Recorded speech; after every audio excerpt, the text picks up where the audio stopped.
Isang tahanan sa mundong ibabaw, sa gabay ng Diyos siya ay tumatanglaw. Masayang pamilya, Diyos ang pag-asa, ang salita niya ang gabay nila. Mga magulang, huwag ninyong kaligtaan na ituro ang salita ng Diyos sa inyong mga anak. Mga magulang sa bawat tahanan, ikaw ang munat siyang sinusundan. Buhay mo'y ayusin, anak ay turuan, na huwag mawaglit sa kaligtasan. Mga magulang, huwag ninyong kaligtaan na ituro ang salita ng Diyos sa inyong mga anak.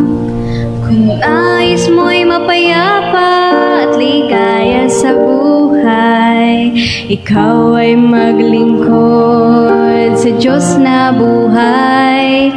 Iyong pangunahan ang iyong tahanan, at pagsambay huwag kalimutan.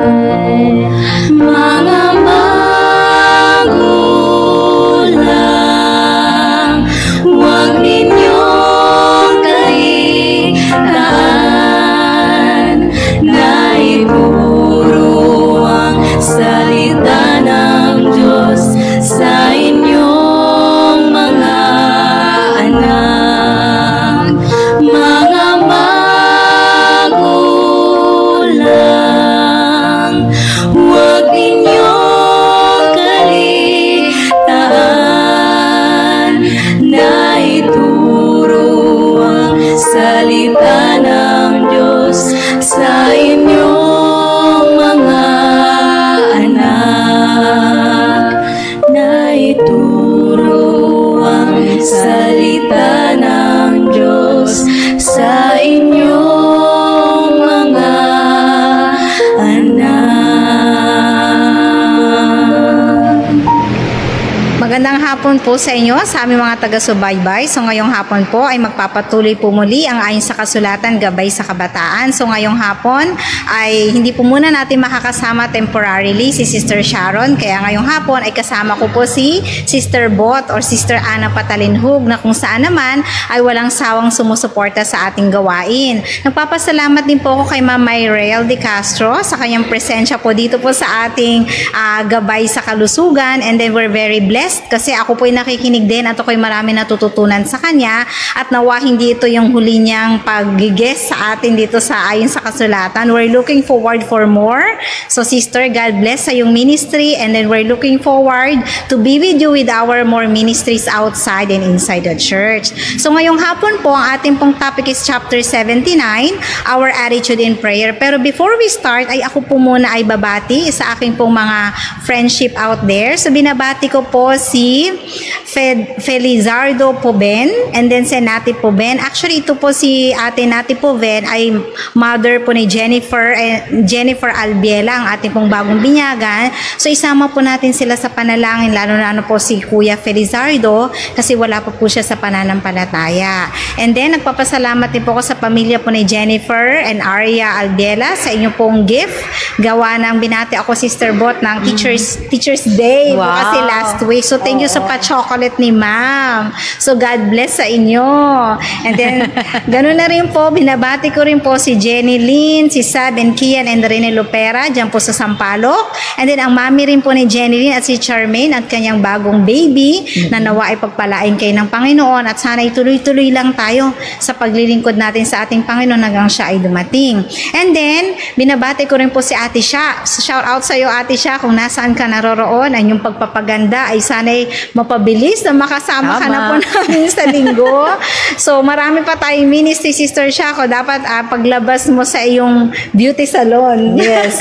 Mas maganda ka na. Ayan. Binabati ko rin sina Mami at Daddy, dyan po sa Fatima 1, ang mga kuya ko na ever supportive, si Kuya Renen, si Kuya Janelle, dyan sa Bacoor, si Kuya Val dyan sa Singapore, si Jasper po na nandyan po sa Saudi, ganoon rin po si Amber at si Kyle. So good afternoon sa inyo. At syempre, hindi ko dapat kalimutan kasi segment ito ng kabataan, ang aking unika iha, nakamukha daw ng kanyang papa, si Alexis Di Camacho. Ayan, so shout out din sa aking asawa na nagpe-prepare. So mga kapatid, abangan nyo po later po at 8 p.m. may debate po ang aking asawa.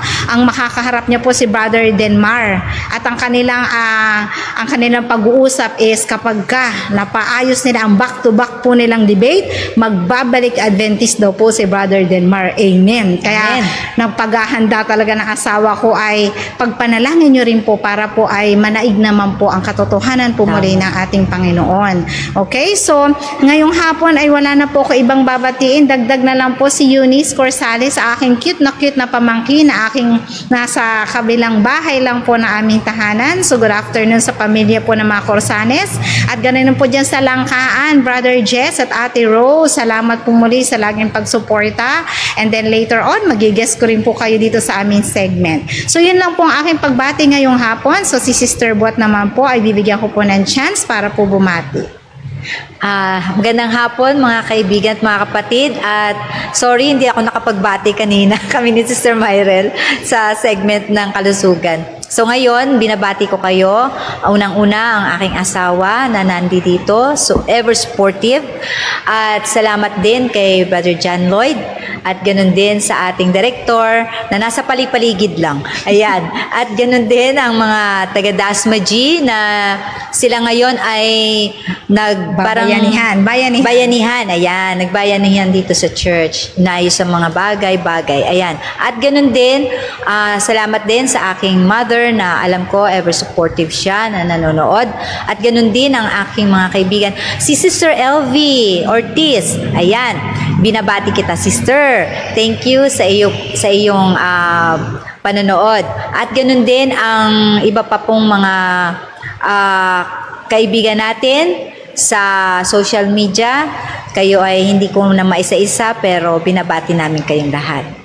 Okay, so magdadagdag pa po ako, binabati po natin ang bagong silang na anak po na mag-asawang Moncada. Ayan, may apo ka na, Sister Bot. Oo nga. Napaka-cute naman ang kanilang baby. Parang gusto ko pa rin mag-baby na makita ko. So shout out sa iyo, Brother Ray Moncada. Ngayon may magpapaligaya na sa iyo. So inaantay ka na dito na ayon sa kasulatan na may miss ka na ng ating mga viewers. Ganoon rin po si Kuya Lino.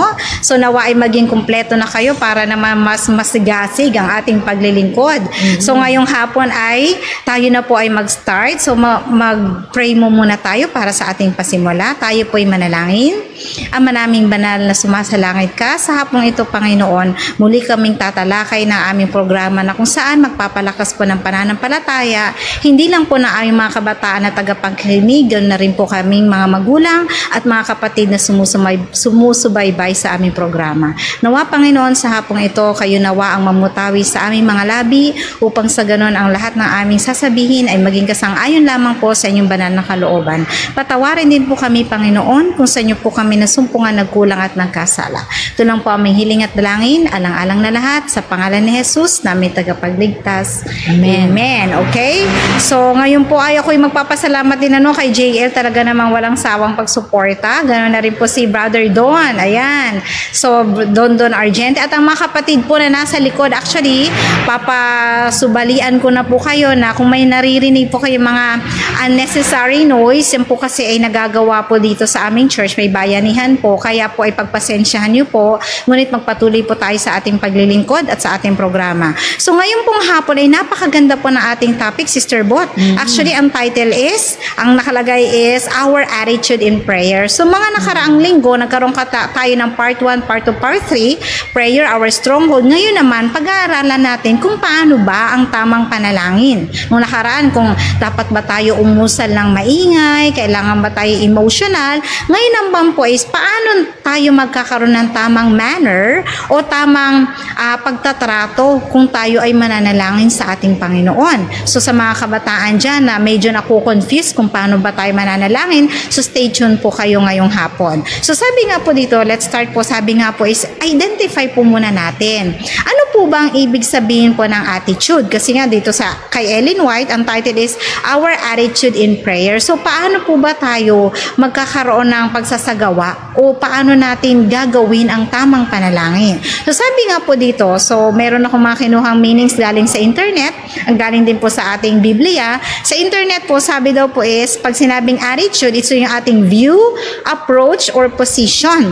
So mga kapatid, kailangan na po nating ma-distinguish na magkaiba po ang character at saka attitude. Ang ating pong mga character, ito po yung talagang ugali natin. Mas sinabi kasing attitude, ito yung manner kung paano tayo sasagawa ng isang bagay.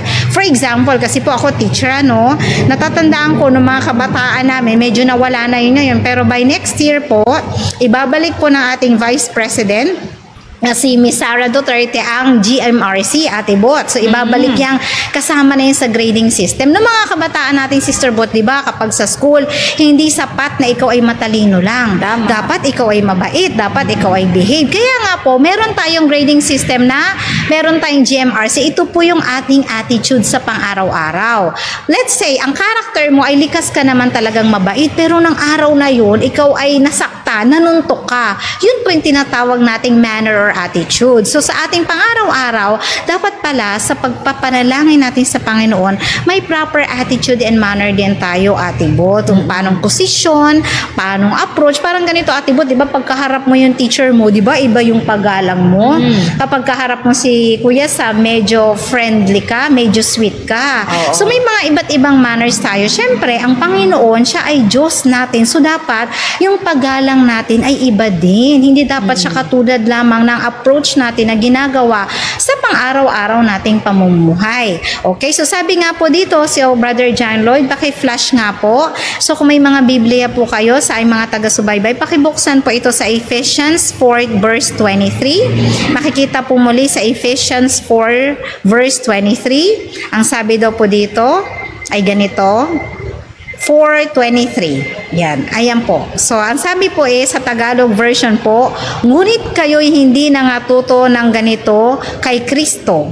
And then, may kasunod pa po ba? Ay, Brother John, sorry, 4:23. 2:3, okay? So, ulitin po natin sa Ephesians 4:23, ang sabi po, at kayo'y mga bago sa espiritu ng inyong pag-iisip. Ayan, ang sabi daw po sa Ephesians 4:23, ang ibig sabihin daw po ng attitude is the spirit of mind. So, meaning to say, kapag sinabi nating spirit of mind, ito yung paraan na kung paano tayo nag-aak. Kasi alam naman po natin na nilikha ng Diyos ang ating isip na pinakamataas sa lahat. Na ito yung ating dapat sinusundan. So, kung tayo ay nag-iisip at ginagamit nating spirit of mind, dapat pala yung attitude natin sa panalangin ay napakataas din, Ate Bot. So, ngayon bibigyan ko ng chance si Ate Bot. Paano mo naman ipaliliwanag sa ating kabataan na ano ba itong attitude sa ating pananalangin? Oo. Kasi, ang pinaka dapat na, parang yung attitude kasi kung ano yung magiging reaction mo. In particular, the situation o yung kung ano yung pinag-aaralan mo, kung ano yung ginagawa mo ngayon, 'di ba? So yun yung parang attitude mo. Ano ba yung damdamin mo doon, kung ano yung iniisip mo tungkol dito. So ngayon, ang attitude mo sa Panginoon, kasi nga ang prayer is for yun yung communication ng tao sa Panginoon, no? kakausapin mo ang Diyos sa pamamagitan ng pananalangin. So, ano ang magiging kaisipan mo doon sa kakausapin mong Diyos? 'Di ba? Yun. So, yun yung attitude natin. Ano ba ang dapat nating kaisipan sa Kanya? So, doon pumapasok na, sabi nga, 'di ba, sorry, hindi ko na i-ano yung text kung ano doon. Parang nasa Hebrews yun, na you cannot please God without faith. 'Di ba? Hindi mo siya masisiyahan o mapasasiyahan kapag wala kang pananampalataya. Ayan. So, unang-unang element para sa akin, ang attitude mo dapat may faith ka doon sa kakausapin mong Diyos. Na naniniwala ka na siya ay nakikinig sa'yo. Kasi nung bata pa ako, Sister Ye, parang ang tingin ko sa Diyos, dumating ako sa point na kahit nagsisimba kami, parang dumating ako sa point na parang ang layo naman niya. No? Parang, ayoko na nga mag-pray kasi hindi naman niya ako dinidinig. Yung mga gano'n, no? So, dapat, crucial yan sa mga kabataan na dapat maintindihan nila na kailangan nilang makipag-usap sa Diyos, no? Para sila mismo, kasi nakaka-grow ng faith yun, ang pananalangin o pakikipag-usap sa Panginoon. Yun yung paraan natin para sabihin sa Diyos, although alam na ng Diyos ang kailangan natin, pero gusto nga niya, sabi niya, come, makipagkatwiranan ka sa akin, di ba? Ini-invite tayo ng Panginoon na makipag-usap sa Kanya, no? Sabihin mo kung ano yung gusto mong sabihin, di ba? Yun yung Panginoon, kasi personal yun eh. Ang Diyos, parang nakikinikinit ako, Sister Ye, na parang bumababa siya sa kanyang level, no? Para maabot niya tayo. Pero hindi siya bumababa from langit papunta dito sa lugar natin. Hindi ganon. Ang ibig ko sabihin, parang magulang. Kasi sa napag-aralan ko rin, sa pagdidiscipline with love sa mga bata, kung gusto mo daw kausapin ng bata na maintindihan ka, dapat uupo ka ganyan. Ile-level mo yung mata mo sa mata ng bata. Ganun pala yun. Pag gusto mong i-express sa kanya yung gusto mong matutunan niya or gusto mong sabihin sa kanya, uupo ka. Kumbaga, magyuyok-yok kang ganyan, di ba? So, ganun din ang nakikinita ko sa Panginoon. Na pagka in-invite niya tayo makipag-usap sa kanya, nile-level niya rin yung eyes niya sa atin. Na kung saan, para magkaintindihan tayo. Tayo ba naman, by faith, tinitingnan natin din siya, yung eyes niya, no? By faith, no, mga kapatid. So, ganun tayo dapat yun dapat yung attitude natin sa harapan ng Panginoon kapag tayo ay mananalangin sa Kanya. Another, makikita din ng bata kapag kayong magulang, no? Na sa pakikipag-usap mo sa Kanya ng level na yung mata niya, naka-level ka sa mata niya, you respect him or her, yung anak mo. So, yung bata, mai-inculcate din sa kanya yung respeto sa iyo. So, ganun din dapat ang attitude natin sa pananalangin sa Diyos. Yung respect, no? Na ibinigay sa atin ng Panginoon na kahit tayo ay masama, kahit tayo ay sa totoo lang, wala nang pag-asa sa buhay, pero dahil sa pag-ibig ng Diyos, He shows respect to us. Yung ating individuality, yung ating character, yung ating individuality. Kasi iba-iba tayo no? May sarili-sarili tayong gusto, yung sarili-sarili tayong iniisip o pangarap, yan.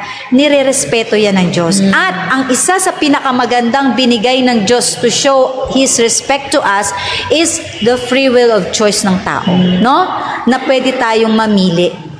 Pero sabi ng Panginoon, eto, ibinibigay ko sa iyo. I show you the life and death. Ito yung daan patungo sa buhay, ito ang daan patungo sa kamatayan. Pero nais ko sana, piliin mo ang buhay. Yun. Kasi gusto ng Panginoon makasama tayo, no? Makasama niya tayo for eternity. Yun nga lang, dahil kay Adan at Eva, hindi naman natin sila sinisisi kasi kasama na tayo doon, ano? Choice na rin natin ngayon kung pipiliin pa natin yung pagkakamali. Pero binigyan na tayo ni Jesus Christ through His death on the cross na pumili ng tama ng buhay. Ayan, piliin natin siya, no? Ayan, yun ang mga masasabi kong mga attitude dapat natin sa pakikipag-usap sa Panginoon. Okay, amen. So, magdadagdag ako dyan, Ate Bot, ano? Kasi ang nagiging problema sa ating kabataan, Ate Bot, marami kasi sa kanila nananalangin pero hindi nila alam i-approach ang ating Panginoon. Kasi po sa mga kabataan out there, nananalangin lang kayo kapag kailangan nyo ang Panginoon. Di ba nga ang gusto ng Panginoon, magkaroon kayo ng personal relationship sa Kanya.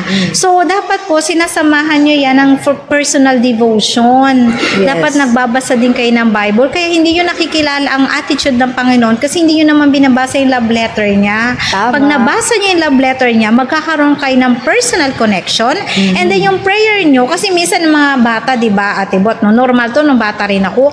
Hala, yung elder namin, ang galing manalangin. Parang tingin natin, pag tayo ang nanalangin, hindi dinidinig ng Panginoon kasi hindi kasing galing ng mga matatanda sa iglesia or ang mga pastor. Pero alam niyo po ba, katulad na sinabi ni Ate Bot, ang gusto ng Panginoon, magkaroon tayo ng personal relation kasi may personal identity tayo. Huwag tayong magkaroon ng pattern, di ba nga? Kaya nga pinagbabawal yung paulit-ulit at saka na mga mini-memorize ng panalangin. Kasi naman nga, Ate Bot, nung bata tayo, di ba? Sasabihin natin, memorizein mo yung Our Father, ha? Bukas, na ikaw yung mananalangin, dapat memorize mo na yan. So, nag-start naman talaga tayo sa memorizing. Pero later on, dapat tinuturuan natin yung mga bata na manalangin kung ano yung nasa puso nila.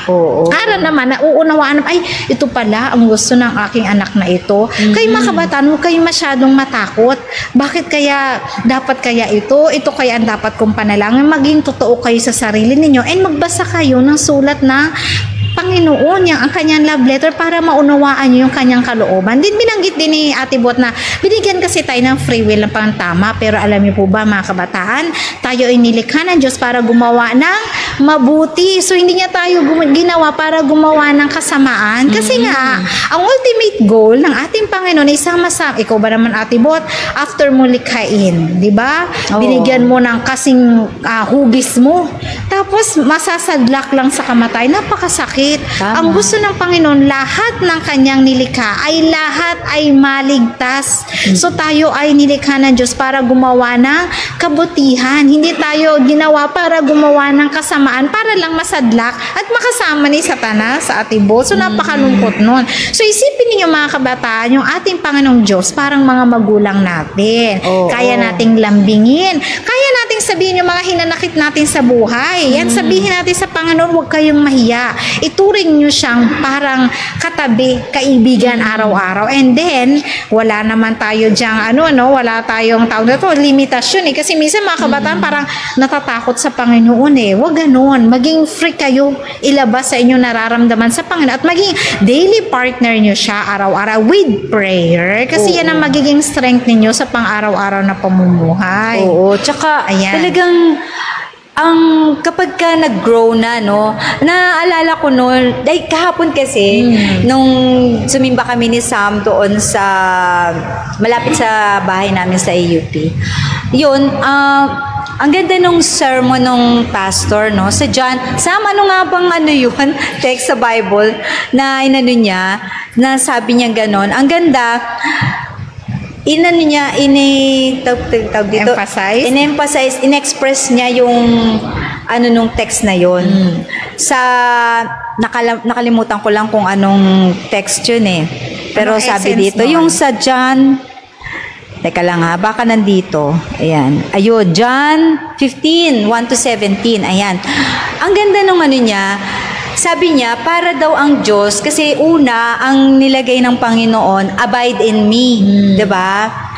For you are the branches, I am the vine. So, true vine. Kasi meron palang peking vine. Yes.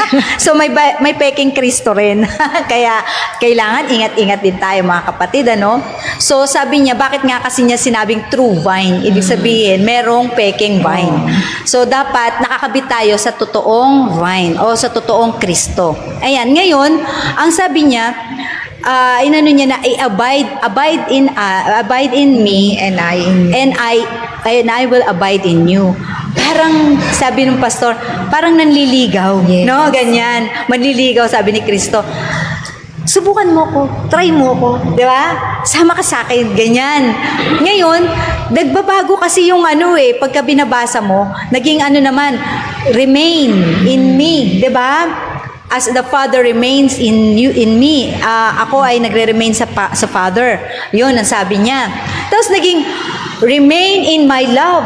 Di ba? Naging love na. Bakit? Kasi, nga naman, yung pagka nagliligawan ng mag-sweetheart, so, pag sinagot ng babae, hindi pa in love yung babae talaga. Diba? Doon sa kanyang sweetheart. And then, pagka patuloy ang kanilang relationship, nag-grow yung love, no? Yung kanyang affection. Kaya, kumbaga, sabi ng Panginoon, nung makikita mo doon sa John 15 na yon na, remain in my love and do my commands. Doon niya na inutusan, di ba? Kumbaga, pag nakita na ng Panginoon na in love na tayo sa Kanya, madali na tayong sumunod sa Kanya. No? Yun ang maganda doon So, ganun din sa atin, na sa ating prayer, lalabas yung yung pag every time na pinapractice mo, yung pagpipray mo na meron kang pagbabasa ng Biblia. Kasi, ang pagbabasa ng Biblia is, yan naman ang way ng Panginoon para makipag-communicate sa atin. No? Kasi hindi na natin siya nakikita face to face. So, tayo, ang communication natin sa Diyos is prayer. Ang communication ng Diyos sa atin ay ang kanyang salita, ang kanyang word. Doon mo malalaman ang kanyang will. Diba? So, every time na mag-pray ka before ka magbasa ng Bible and after basahin mo yung Bible, may something palang nangyayari sa damdamin at isipan mo, no? Na nag-grow yung love mo sa Diyos. Kaya tuloy, ang iyong prayer, kung dati parang hanggang ceiling lang ng bahay nyo, lumalagpas na, di ba? Hanggang sa clouds na, hanggang sa makarating na talaga sa langit. Ganon, yun. Nagkakaroon ng progress, no? Yung prayer mo. Na parang sa ngayon, nagkakaroon ka na ng confidence na dininig na ng Diyos. Kasi nalalaman mo na sa pamamagitan ng salita ng Diyos o ng pagbabasa ng Bible, nalalaman mo na kung ano yung gusto niyang i-pray mo sa Kanya. Diba? May time pa nga nung minsan naranasan ko kasi nung time na yon tinulungan niya ako na maalis doon sa kinasasadlakan kong lugar ng utang. Nalubog ako sa utang nung time na yon. So, ang ginawa ko, sumali ako sa prayer marathon. Nagkaroon kami ng parang prayer journal. Tapos, sinusulat mo doon yung prayer mo and then yung answered prayer. Ganon, magte-thank you ka. 2010 yon na nalubog ako sa utang. And then, nakita ko, ang ginawa ko, nag-pray ako sa Panginoon, pray, humingi ako ng tulong sa Kanya. Ang ginawa ko noon, may time talaga ako na nandyan yung nasa room lang talaga ako, tapos nagbabasa ako ng Bible, na-depress ako nung time na yon. Kasi dumadating ba naman yung sampina, di ba? Talagang nakaka-depress yun, di ba? So yun, ang nangyari, hindi kasi ako naging, ang tawag doon, responsable, no? Sa panahon na yon. Akala ko okay lang umutang na umutang. So yun, ang nangyari, tinuruan ako ng Panginoon ng lesson, no? At ang ginawa ko, imbis na, alam mo yun, mamroblema ako ng mamroblema, ang ginawa ko, I dive to pagbabasa ng Bible at ng Spirit of Prophecy at mga references. At doon ko nakakita yung incredible answers to prayer ni Roger Marnoux. Ay, ang ganda talaga nun. Basahin niyo yun, mga kapatid. Ang ganda. Doon ako naturuan ng tamang pananalangin. At doon naging deeper yung aking, sabihin ko, ng relationship ko sa Panginoon. Na kung saan, kung dati ang prayer ko hanggang ceiling lang, ayun, ngayon, gumagana na. Alam mo yun, na may time nga, may hinahanap ka, Lord, saan kaya yun? Hindi mo makikita mo, nandiyan naman na, di ba? Tutulungan ka niya, kahit sa maliliit na bagay, at lalo na sa malalaking bagay. Kasi, Pinri niya ako sa utang. Pero mo yun? Pero Hindi ko Ate na Bot, nung malaman nag-pray ko. ka, nabayaran mo naman yung utang mo. Oo. Kasi, Ang Diyos ang nagbayad. Yes, kasi mga kapatid, diniscuss po natin to nung nakarang linggo. Hindi forget na nalangin kayo, bayad na kayo sa utang nyo. Ang panalangin po ang maglalapit sa inyo sa Panginoon, pero hindi po itong kabayaran ng inyong mga utang. It means, the more na nagpipray kayo, the more na nare-realize yung kalooban ng Panginoon na dapat pala tayo magbayad ng utang. Tama. So it means kung talaga namang na-convert na kayo sa inyong pananampalataya at sa Panginoon, abay unti-unti nyong bayaran kasi Tama. yun po ang kalooban ng Panginoon. Hindi rin po ang prayer ang magbabayad sa mga utang nyo po sa ikapu at mga offering. Tama. Huwag nyo pong pamalian na, ay, nanalangin na ako, pinatawad na ako. Ay di parang, ang Panginoon natin ay hindi konsentidor. Okay? Siya po ay Panginoon, isa po siyang just na Panginoon. So it means, kapag ka pala, mas lumapit ka sa Panginoon, mas re-realize mo yung kakulangan, yung pagkakasala mo, at dapat mo palang ituwid yun, mga kapatid. Oo. Kaya wag natin gamiting sangkalang yung panalangin para makabayad kayo sa mga utang yun na, ay okay na yan, bayad na yan ang ano. Parang yung kay Senior Aguila, pag kayo sumama sa akin, bayad na kayo sa mga loan, and daming public school teachers, Ate Bot, ang laki ng loan. Kaya sila pala sumama kasi pagbaba nila, paano nila babayaran yung mga loans nila? Yan yung mga fake things na ipinapangako ng sanlibutan. Ang Panginoon po, hindi po kayo pababayaan. Kung sakali kayo ay may mga utang at inyong iniluhod at willing kayo magbayad, naku po ang Panginoon, magbibigay din ng, di ba nga sabi, ang biyaya ng Panginoon ay sobra-sobra, umaapaw. Siyang may-ari ng lahat ng mga bagay. So ba't kayo mag-worry kung paano mababayaran yung utang? Basta, huwag na kayo ulit mangutang ulit. Bayaran muna yung mga previous at tingnan nyo rin yung means ninyo. Paano ba kayo makakabayad? Kung yung sweldo mo, Ate Bot, 20K. Ang inutang mo, 100,000. Kung monthly mo is 10,000, paano nakakain ng pamilya mo? Kaya nga sabi daw po, ang panalangin, huwag kayong mananalangin na hindi kalooban ng Panginoon. Parang ganito, mga kabataan.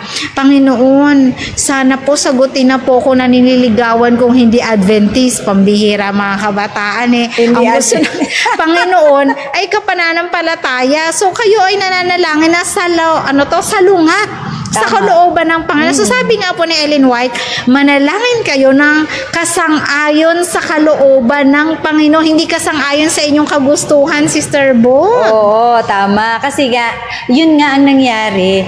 Ang Diyos, binigyan kami ng means para kami makabayad. Yan.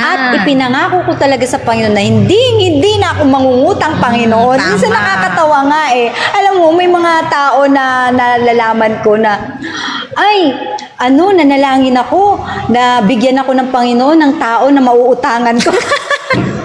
Hindi ganun yun. Kasi alam nyo ba, mas maganda kaya humingi sa Panginoon ng lahat pwede mong hingiin kahit pera. Tama. Nasubukan ko talaga yan. So Lord, kailangan ko ng ganito. Paano ba bigyan mo sana ako? Darating na lang. Yes. Alam mo yung ganun? At ang maganda nito, hindi mo kailangang bayaran kasi Libre. utang. Yes. Libre na, binigay na ng Tama. Diyos. Diba? Ba't ka pa maghahanap ng mautangan? Wag na. Hindi yun. Dapat ang prayer natin, Lord, provide for me.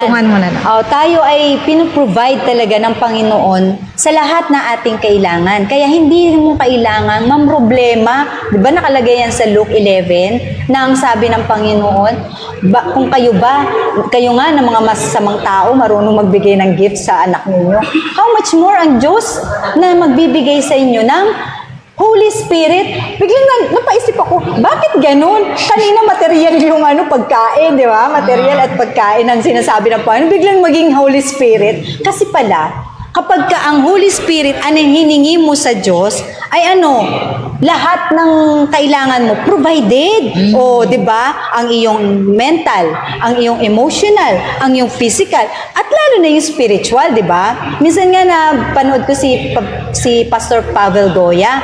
Sabi niya, parang ganito 'yan ang ginagawa natin sa Diyos, ganito eh. Yung halimbawa, ako, isang mayaman na tao, no? Lahat, hawak ko, pati mga iba't ibang brand ng sasakyan. Ako ang nagmamay-ari. Tapos may anak ako. Tapos yung anak ko naman, nabubuhay na mahirap lang. Pagkatapos, lumapit sa akin, Papa, pahingi naman ako ng muffler. Kasi nalaglag yung muffler ng sasakyan ko. Ngayon sasabihin ko sa kanya, anak, hindi mo kailangan ng muffler. Kailangan mo ng bagong sasakyan. Yun ang hingiin mo sa akin. Ay, hindi. Kailangan ko ng muffler. Yun ang kailangan ko. Ganyan tayo minsan manghingi sa Diyos, di ba? Katulad nun, manghihingi ka ng financial na means, tapos sasabihin mo, Lord, hanapan mo ako ng taong mauutangan ko. Di ba nakakatawa? Sasabihin siguro po, anak, ano ka ba? Ano ka ba? Hindi ka, ayusin mo nga yung hinihingi mo sa akin, di ba? Ganon. Kaya nga sabi ng Panginoon, hingin mo sa akin ng Holy Spirit. Bakit? Kasi pagkasama mo ang Diyos, who can be against us, di ba?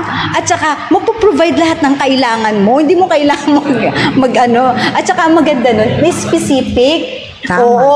Nung ginawa ng Panginoon na ako'y finry niya sa utang, na binigyan niya kami ng means and ways para makabayad, alam niyo ba, sabi niya sa akin, kasi may sinulat ako dun sa aking prayer journal, Lord, pahingi ng sasakyan. Sabi niya sa akin habang nagpe-pray ako. Kasi sabi ko, Lord, nakapag-thank you na ba ako dito sa iyo? Sorry po. Di nagte-thank you ako. Tapos sabi niya sa akin, pinasok niya sa isip niyo, ay, meron ka pang prayer dyan na hindi mo sinasabi. Ulitin mo yun. Sabi, ano yun? Yung sasakyan, Lord?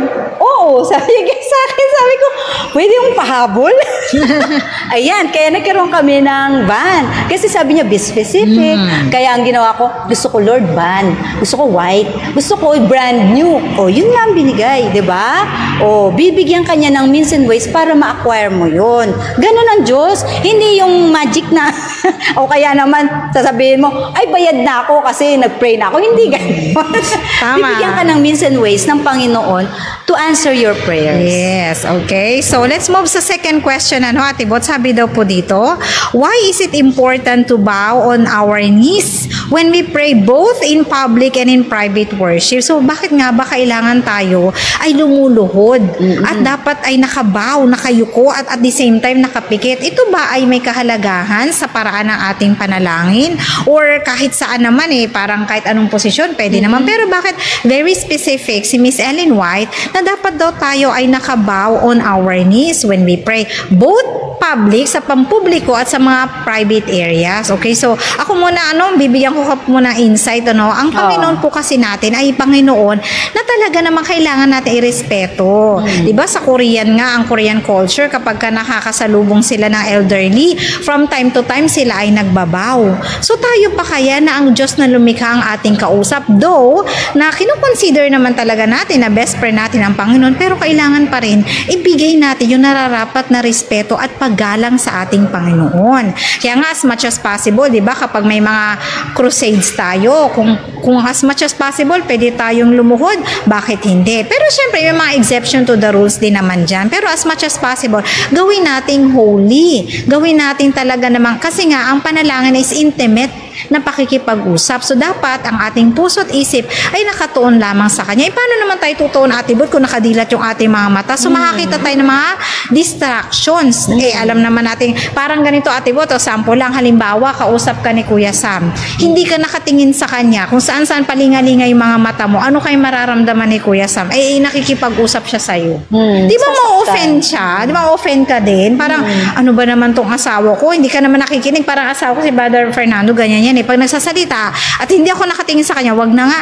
Hindi ka naman interesado. Oo, totoo. Yan, nagsiselos, no? Ang asawa. Ganon din ang ating Panginoon. Kasi parang nakikipag-usap ka sa akin, pero yung attention mo, yung puso at isip mo wala, para namang nakikipaglaro tayo. So, ang Panginoon ay sincero sa pagsagot sa ating mga panalangin. So, dapat tayo ay sincere din na mananalangin sa kaya. Ang mga Muslim nga, sobra yan, ano? Ate ko talaga namang naglumuluhod pa yan. Yumuyo yumuyuko pa.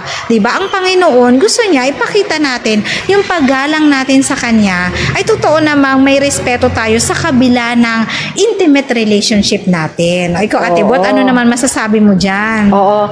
'Di ba, pag nakaluhod tayo, nasa vulnerable state tayo ng ating katawan, 'di ba? Halimbawa, pag may nakaluhod tayo tapos biglang merong bagay na pangyayari, hindi ka agad makatayo, 'di ba? Yun, vulnerable state nga. Ibig sabihin, ang pagluhod is pagpapasakop sa Diyos na by faith ay siya ang bahala sa iyo. Yun. Parang gano'n, nagpapasakop ka sa Kanya. Ganun yun eh. Yun yung obeisance or yung pagluhod, no? Kaya, isa rin yun na tama ka, respect, no? Yun. Kumbaga, ibinibigay mo yung sarili mo sa Diyos. Na siya, ina-acknowledge mo na siya yung nagmamay-ari sa'yo, siya yung sasagot ng iyong mga kahilingan, di ba? Pati nga yung mga promise ng Panginoon eh. Siya rin yung siya ang nag-promise, siya yung magko-complete or magbibigay ng, anong tawag doon, katuparan, no? Sa ating mga promises. Pati nga yung promises din natin eh. Di ba? We promise to obey God. Siya rin yung magbibigay sa atin ng kakayanan or grace, no? Para maka-obey tayo sa Kanya. Ayun nga, naalala ko si Pastor Claro Vicente. Nagturo siya ng, yung pagiging tapat. Ano nga tawag doon? Stewardship. Okay. Yon. Sabi niya, alam niyo ba mga kapatid, na ang ating pagbabalik ng tithes and offering, hindi sa totoo lang, hindi yan galing sa atin, galing din yan sa Diyos. Yeah. Parang binigyan kanya, ayan, i-tithes and offering mo yan. Parang patago. Parang ganon, di ba? Kasi yung tithes, pagbabalik, di ba? Pagbabalik natin sa Panginoon. Yung offering, yung parang galing talaga yun sa atin, no? Out of our, tawag dito, yung halimbawa, allowance natin, yun, babawasan mo yun para ibigay mo, offering mo sa Diyos. Yun, ganun yun. Pero sa totoo lang, hindi pa rin yun in essence, no? Hindi rin galing sa atin yun. Bakit? Galing pa rin yun sa Diyos. Tama. Kasi we are nothing, di ba? Wala tayo. Wala lahat. Wala tayong pag-aari, no? Yan ay tayo yung mga managers, no? Sa ibinigay na pagpapala ng Panginoon sa atin. So yun. So ang pagluhod ay dapat talaga yun ang pinakamagandang gawin natin kahit sa public, no? Kasi pagpapakita yun, yung pagpapabinyag nga eh, di ba? Parang pagpo-pronounce mo na ikaw ay pag-aari na ng Diyos. Ganon din sa pagluhod, na ipinapakita mo sa tao na ikaw ay pag-aari ng Diyos. No? Sa panahon na yan, ako'y nananalangin sa Diyos, nakikipag-usap sa Diyos, so kung ako'y nagre-respeto sa Diyos, dapat magrespeto din kayo, di ba? Yes. Dapat ganon talaga. At meron pa akong idagdag, sis, no? Sige po. Sana pag-aralan ko rin tungkol sa possession, kasi pinag-aaralan ko yung possession, ang ating palang auditory, yung ating tenga, Pandinig. lahat ng nerve ends natin ng buong katawan natin ay nakakonect sa ating tenga. Ang mata hindi pa eh. 'Di ba? Yung ilong hindi rin. Pero yung ating pandinig, lahat, pati yan dito sa sa dulo ng ating daliri, meron niyang auditory senses, mga kapatid. So, sa atin daw pananalangin, no? Since si Satan ay gusto niya i-violate yung ating will, 'di ba? So, ang gagawin niya, ika-captive ka niya, 'di ba? 'Yun ang gagawin niya, pipilitin ka niya, ganyan. Pero ang Diyos hindi siya namimilit, hindi siya naglo-lord over, although dapat siya maging lord sa atin, no? Pero hindi niya tayo kinokontrol against our will, no? Kaya ganun din pala sa pananalangin, no? Ang dapat daw pala natin gawin ay naririnig natin ang sarili natin pag tayo'y nananalangin. Bakit? Kasi dati akala ko okay yung manalangin ng tahimik, yung isip mo lang. hindi pala yun maganda sa part mo. Bakit? Kasi parang ang katwiran ko kasi nun, Sister Ye, ang katwiran ko nun, ay kasi may kahilingan ako sa Diyos. Baka kasi ma-intercept ni Satan yung aking sasabihin sa Diyos, hindi ko malaman na sa kanya galing yon. Mali daw yung konsepto na yun. So, ako yung humingi ng tawad sa Diyos sa ganung konsepto ng kaisipan ko. Ang ganito pala yun, dapat pala naririnig natin yung ating pinapanalangin because words are powerful, no? Magtutulong yun sa ating brain na pag sinabi natin, Lord, ako'y iyo. No? Halimbawa, nanalangin ka, Lord, ako'y iyo. Ipinapasakop ko ang aking sarili sa iyo. Kapag naririnig yun ng tenga natin mismo, parang magiging kumbaga ini-nail down niya yun sa ating brain, no? Na magiging, maaalala natin yun, na every time na kung anong gagawin natin, halimbawa matutukso, lalo na kung tinutukso tayo ng devil na gumawa ng masama, ipapaalala yun ng Holy Spirit sa atin, yung narinig natin na panalangin natin sa Diyos. No? Na nagpapasakop tayo sa Diyos at gusto nating sumunod sa Kanya.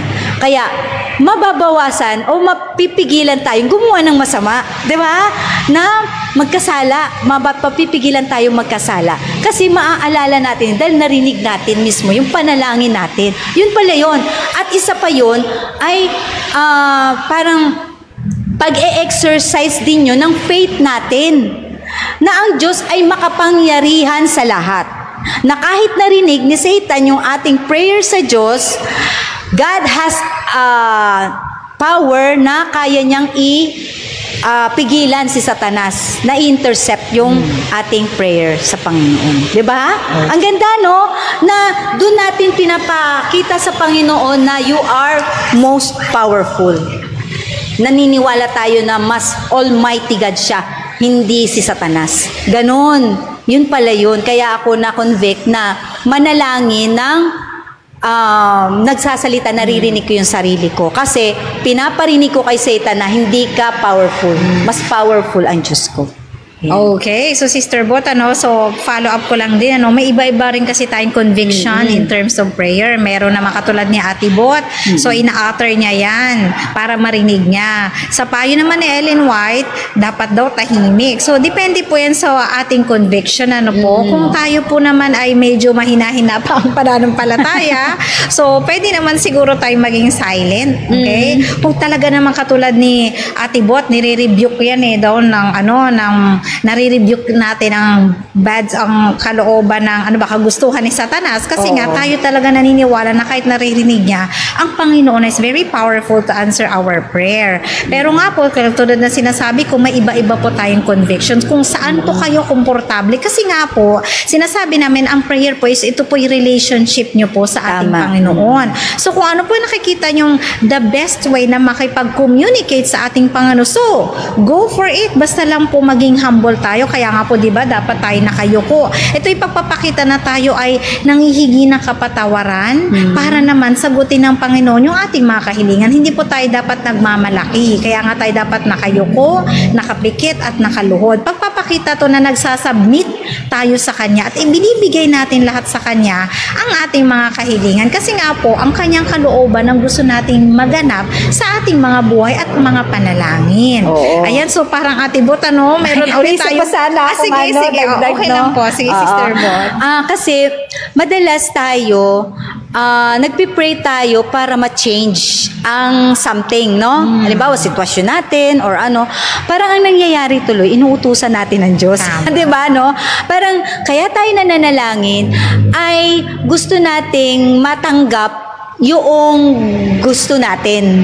Alam mo yun? Paano ba yun? Paano ba ma-explain na yung state of mind natin is parang, mananalangin ako para ibigay ng Diyos ito, gusto ko. Which is mali, no? Parang iniisip, kasi meron tayong time na, di naman pinakinggan ng Diyos ang panalangin ko. It's because meron na tayong preconceived idea kung paano tayo sasagutin ng Diyos sa paraan natin. which is dapat nating pag-aralan mga kapatid, mga kaibigan, lalo na ng mga kabataan, na kaya tayo nananalangin is idinadala tayo ng Panginoon paakyat, no? Ng Holy Spirit paakyat sa Panginoon. Hindi yung ang Diyos ang pabababain natin sa ating kalagayan. Hindi ganon. So, ganun po dapat ang attitude natin sa ating pananalangin, na pag tayo'y nanalangin, it is will ng Diyos ang ating hinihiling over sa ating panalangin. Kaya matututo din tayo ng tamang pananalangin. Bakit? Kasi pipiliin natin yung kalooban ng Diyos, no? Kaya siyempre, ngayon naisip na natin, hindi pala maganda yung manalangin na, Lord, ihanap mo ako ng taong mauutangan. Kasi mali nga talaga yun. Hindi yun sasagutin ng Diyos. Or sasabihin mo sa Panginoon, Lord, gawin mong akong 100% sa exam ko, tapos hindi ka naman nag-review. So, parang pag yun ng Panginoon na anuhan ka ba niya, papayagan ka ba niya na mag-cheat, 'di ba? Mali 'yun, 'di ba? So, hindi tama 'yun. So, tayo din matututo na tayo na hindi gusto ng Panginoon yung ganitong panalangin. 'Di ba? Ganon, sis? So, aayusin na natin yung panalangin natin kasi natututo tayo, no? At tinuturuan tayo ng Panginoon kung paano tayo manalangin. Okay, so amen, Sister Bot. So ngayon pong hapon ay wala na po tayong enough time, so magkakaroon po tayo ng part 2. So sa mga susunod po natin mga discussion sa Ayon sa Kabataan, Gabay sa Kabataan, magkakaroon po tayo mga guests. It could be elder or it could be also sa ibang churches, para ma-enlighten naman ang ating mga tagapakinig. So ngayong hapon ay babasa po muna tayo ng ating mga pa-shoutout bago ko hingan si Ate Bot na mga payo po para po sa ating mga kabataan. Ayan, si Mr. Eddie Aguilar, good afternoon everyone. Good afternoon sa iyo, brother. Ayan, si Kirma, tungtuwa naman ako kay Kirma. Lagi naman talagang avid fan natin kay Raku. Pwede kaya siya makita? Personal? Hindi, parang nasa abroad po siya. Yun na nga. Sabi niya, yasas. Ano po bang ibig sabihin na yasas? Paki-translate naman po, Sister Kirma. And then si Lumapak Porferia, good afternoon everyone.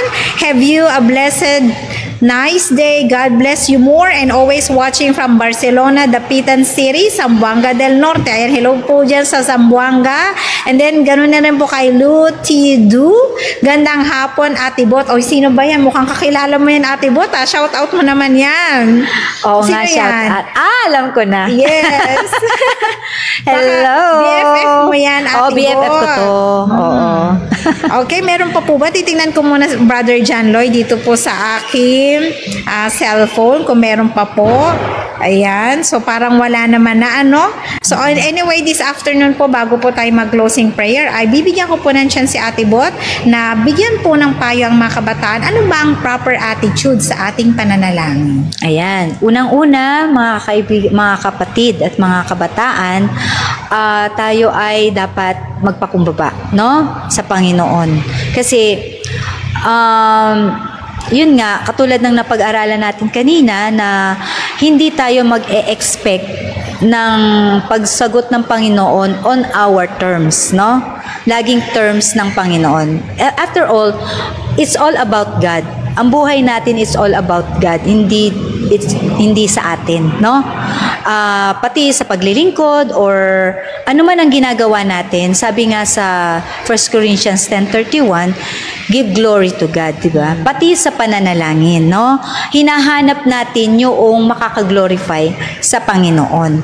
At unang-una, malalaman natin ang tamang pananalangin sa kanyang salita. Kasi nandun yung instruction, no? Nasa Bible, kung paano tayo manalangin sa Panginoon. At yun na nga, humingi tayo, pinapanalangin din pala, Sister Ye, yung hihingin mo sa Panginoon na magkaroon ka ng mapagpakumbabang puso, pusong marunong matuto sa mga turo ng Diyos, 'di ba? At malinis na puso. Yan. Kapag hiningiling natin yan sa Panginoon, bibigyan tayo niyan. And by faith, paniwalaan natin. Amen. Okay, so bago tayo mag-closing prayer, so shoutout muna tayo dito sa mga tao dito sa church. Andito na po ang aking asawa. Kung nakikita niyo po, ipopromote ko na rin, twinning kami ng husband ko, kaso nasa baba siya. Ito po may logo po na Pathfinder Medic Response Unit. Ito po yung bagong ministry namin mag-asawa at inaanyayahan ko po kayo na magkaroon din po kayo ng training kasi po, ang pagsisave po, hindi lang sa kaluluwa, sister. Tama. Kailangan ma-save din po kayo sa mga disaster. Physical. At kailangan, yes, ma-extend natin yung tulong sa ating mga kababayan out there, specifically, lalo na po sa ating mga members. So, ito po yung nagpagawa kami ng sample uniform. Kung makikita nyo po, ito meron din po sa likod. Ito po yung navy blue. So, sa mga willing pong sumama, pwede nyo pong i-PM ang aking asawa or ako. At Kasama na ako dyan. Yes, very much willing po kaming maglingkod po sa inyo para naman yung ating buhay dito sa Sanlibutan, ating boat, ay mas lumawak pa yung ating ministry. So, ngayong hapon po ay binabati ko po si Brother Nual at ang kanyang kasama. So, susunod po dito ang segment po ng Ayon sa Kasulatan, Gabay sa Katotohanan. So, wag po kayong bibitaw. And then, ngayong hapon ay ang aking babatiin is good afternoon po muli dyan kay Ate Sha. So, na-miss ka talaga namin this afternoon at nawa next Sunday ay makasama ka na namin. Okay, so yun lang po, Sister Bot. Baka may babatiin ka pa po. Ayun, salamat sa aking mga anak. Nag-request ako sa kanila na panoorin nila ang ating segment. Although nag-open kaya lang late na yung replay na ganon. So sabi ko, maganda naman yung habang live, no? Ayan. Thank you mga anak. Okay, so thank you po sa inyong lahat sa inyong pagsubaybay. Tayo po sama-samang manalangin. Ama naming banal na sumasalangit ka, ngayong hapong ito, Panginoon, natuklasan po namin ang proper attitudes in prayer. Nawa ang mga natutunan namin sa hapong ito ay tumimos sa aming puso't isipan, lalo na po sa aming mga kabataan, na kung saan naman ay naglalapit na kanilang mga sarili sa inyo, Panginoon, upang masunod po nila ang inyong banal na kalooban.